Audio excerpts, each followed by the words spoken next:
একটি মানুষ কখনোই কারোর ক্ষতি করেনি, কাউকে দুঃখ দেয়নি, বরং যখন অন্য মানুষের প্রয়োজন পড়েছে তখন সে অন্য মানুষকে সাহায্য করেছে, নিজের ক্ষমতা অনুযায়ী গরিব মানুষকে দান করেছে। এছাড়াও শ্রদ্ধার সঙ্গে পূজা অর্চনা করত। কিন্তু যখন এমন এমন মানুষের সঙ্গে কোনো খারাপ ঘটনা ঘটে যায়, এদের ওপর যখন কোনো অন্যায় হয়, এদেরকে যখন কেউ ধোঁকা দেয়, তখন মানুষের মনে কেবল একটিই প্রশ্ন আসে, সেটা হলো ভালো মানুষের সাথেই কেন বারবার খারাপ হয়? তাহলে আজকের এই ছোট্ট গল্পটির মাধ্যমে সেটি জেনে নেব। গৌতম বুদ্ধের একটি শিষ্য ছিল, যার নাম ছিল মহাবীর। মহাবীর খুবই নম্র, ভদ্র এবং একটা ধার্মিক মানুষ ছিল। উনি মানুষের উপকার করত, গরিব মানুষকে দান করত, কোনো মানুষের কখনোই ক্ষতি করত না, অন্য মানুষের ওপর অন্যায় হতে দিত না। আর গৌতম বুদ্ধের বলা প্রত্যেকটি কথাকে সে অক্ষরে অক্ষরে পালন করত।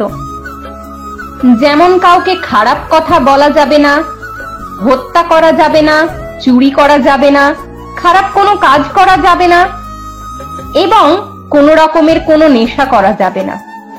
এছাড়াও গৌতম বুদ্ধের কথা অনুযায়ী সে প্রতিদিন খুব মনোযোগ দিয়ে ধ্যানও করত এবং প্রত্যেক দিন গৌতম বুদ্ধের প্রবচনও শুনতে যেত। একদিন এক পূর্ণিমার রাতে সেই মহাবীর যায় গৌতম বুদ্ধের আশ্রমে বুদ্ধের প্রবচন শুনতে। আর ভোরের দিকে যখন গৌতম বুদ্ধের প্রবচন শেষ হয়, তখন সে আশ্রমের পাশে থাকা একটি নদীতে স্নান করার জন্য যায়। আর ওই রাত্রেই একটি চোর একটি বাড়িতে ঢোকে চুরি করার জন্য। যখন ওই চোর চুরি করে পালিয়ে যাচ্ছিল, তখন ভুল করে তার পা একটি থালার ওপর পড়ে যায়। আর সেই শব্দ শুনে সবাই জেগে যায় যে বাড়িতে চোর ঢুকেছে। এরপর ওই বাড়ির মানুষ সমস্ত গ্রামবাসীকে নিয়ে এক জায়গায় হয় আর চোরের পিছনে ছুটতে থাকে। তারপর ওই চোর যা চুরি করেছিল সেগুলো নিয়ে পালানোর চেষ্টা করছিল। কিন্তু যখন ওই চোর বুঝতে পারে যে তার বাঁচাটা কঠিন হয়ে যাবে, সে ধরা পড়ে যাবে, তখন সে ওই নদীর পাশ দিয়ে যাবার সময় সমস্ত চুরি করা জিনিসগুলি মহাবীরের পোশাকের পাশে ফেলে দেয় আর সেখান থেকে পালিয়ে যায়। যখন গ্রামের মানুষগুলো সেখানে পৌঁছায়, তারা দেখতে পায় চুরি করা সমস্ত জিনিসের সঙ্গে সঙ্গে একটি সন্ন্যাসীর পোশাকও পরে আছে সেখানে। এরপর গ্রামের মানুষজন ওই মহাবীরকে চোর বলে মনে করতে থাকে আর তাকে নদী থেকে বাইরে বার করে নিয়ে এসে মারধর শুরু করে। তারপর মহাবীর বলে যে আমি কোনো চোর নই, আমি তো সারা রাত বুদ্ধের প্রবচন শুনে ফিরছিলাম, আর এই নদীতে আমি স্নান করার জন্য এখানে এসে আমার পোশাক ছেড়ে রেখেছিলাম। আর আমি তো এটা জানিও না যে এই চুরি করা জিনিসপত্রগুলো এখানে আসলো কি করে। কিন্তু গ্রামের মানুষজন মহাবীরের কোনো কথাই শোনেনি। আর তারপর মহাবীরকে আরো বেশি মারধর শুরু করে। তারপর গ্রামের মানুষজন তাকে বলে যে চুরি করার পর এখন আবার মিথ্যা কথা বলা হচ্ছে যে আমি অনেক ভালো মানুষ, আমি বুদ্ধের প্রবচন শুনতে গেছিলাম। তারপর ওই গ্রামের মানুষজন মহাবীরকে এত খারাপ ভাবে মারে যে মহাবীর সেখানেই মারা যায়। আর তার মৃতদেহটাকে গ্রামের মানুষজন ওই নদীর পাশেই ফেলে রেখে চলে যায়। তারপর সকালবেলা আশ্রমের কিছু শিষ্য যখন ওই নদীতে জল নেবার জন্য আসে, তখন তারা মহাবীরের মৃত শরীরকে নদীর পাশে পড়ে থাকতে দেখে। তারপর যখন তারা চারিদিকে খোঁজ নেয়, তখন তারা জানতে পারে চুরির অপরাধে গ্রামের মানুষ তাকে মেরে ফেলেছে।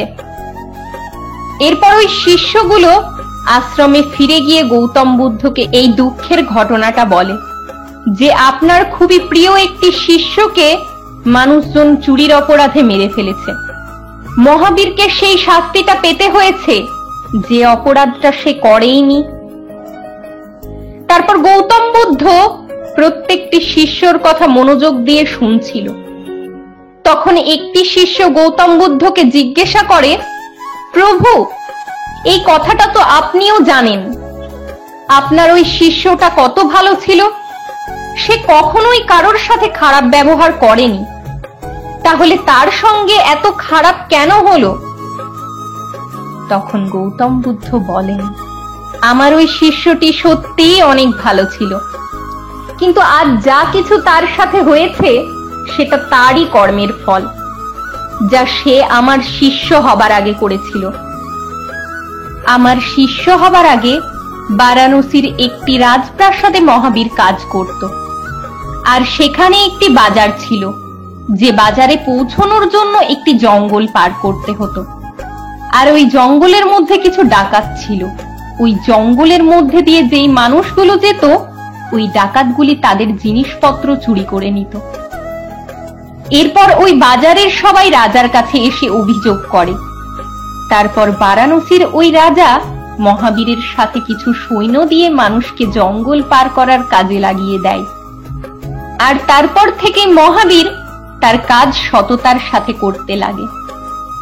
সে মানুষের সাথে অল্প কিছু মূল্যের বিনিময়ে নিজের সৈন্য দিয়ে সুরক্ষার সঙ্গে জঙ্গল পার করে দিত। আর এভাবেই একদিন এক সন্ধ্যার সময় একজন স্বামী স্ত্রী নিজের একটি ছোট্ট গরুর গাড়ি করে মহাবীরের কাছে আসে, আর কিছু অর্থের বিনিময়ে তাদেরকে সুরক্ষার সঙ্গে জঙ্গল পার করে দিতে বলে। কিন্তু তখন মহাবীর এটা বলে মানা করে দেয় যে খুব দ্রুত অন্ধকার নেমে আসবে, তাই তাদের এবং সেনাদের জীবন বিপদে ফেলতে চায় না। তাদের জঙ্গল পার হবার জন্য সকাল পর্যন্ত অপেক্ষা করতে হবে। তখন স্বামী স্ত্রী মহাবীরের কাছে খুব অনুরোধ করতে থাকে। তারা বলে যে এখনো রাত হতে অনেকটা সময় বাকি আছে, আমাদের যে কোনো ভাবে এই জঙ্গলটা পার করিয়ে দিন। কিন্তু কোনোভাবেই মহাবীর তাদের কথা মেনে নেয়নি, আর তাদেরকে বলে যে আপনারা সারা রাত্রি এখানেই থাকুন, আপনাদের কোনো অসুবিধা হবে না। সব শেষে ওই স্বামী স্ত্রী বাধ্য হয় রাজপ্রাসাদে থাকতে। আর মহাবীরের আসল কারণ হলো ওই লোকটির স্ত্রী অনেক সুন্দরী ছিল, যাকে দেখার পর মহাবীরের মনে খারাপ চিন্তা চলে আসে। আর যখনই একটি মানুষের মনে কোনো খারাপ চিন্তা চলে আসে, তখন সে ঠিক ভুলের পার্থক্য ভুলে যায়। আর এমনটা মহাবীরের সাথেও হয়। ওই স্বামী স্ত্রী থাকার ব্যবস্থা তো করে দেয়, কিন্তু তার সাথে ওই লোকের স্ত্রীকে পাবার পরিকল্পনাও করতে থাকে। সবশেষে মহাবীর ভাবে, আমার কাছে তো বড় একটি হিরে আছে, আর সেই হিরেটিকে মহাবীর ওই স্বামী স্ত্রীর ব্যাগে রেখে দেয়।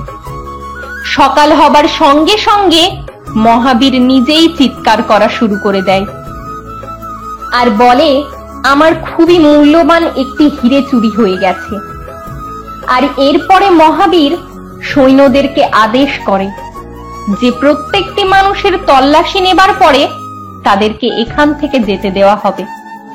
আর এরপরে যখন বাকি সৈন্যগুলো তল্লাশি শুরু করে, তখন দেখা যায় হিরেটা ওই স্বামীর ব্যাগেই ছিল।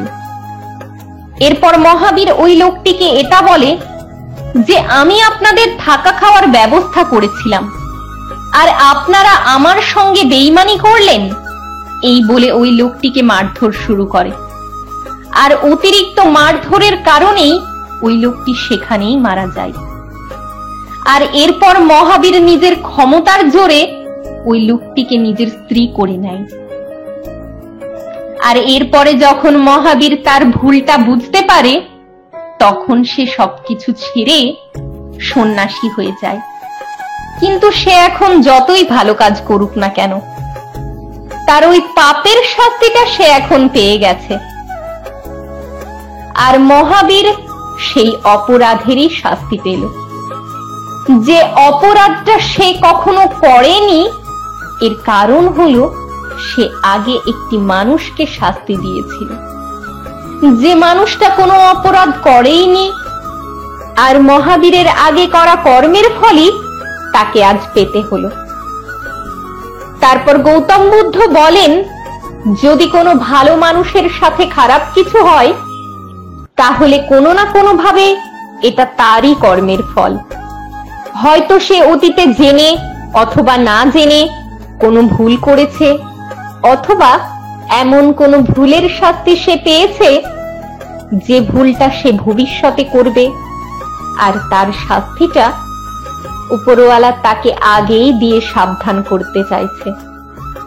এছাড়াও যে কাজটা আমরা করি কেবল সেটাই আমাদের কর্ম নয়, আমরা যে চিন্তা ভাবনা করি সেটাও আমাদের কর্ম।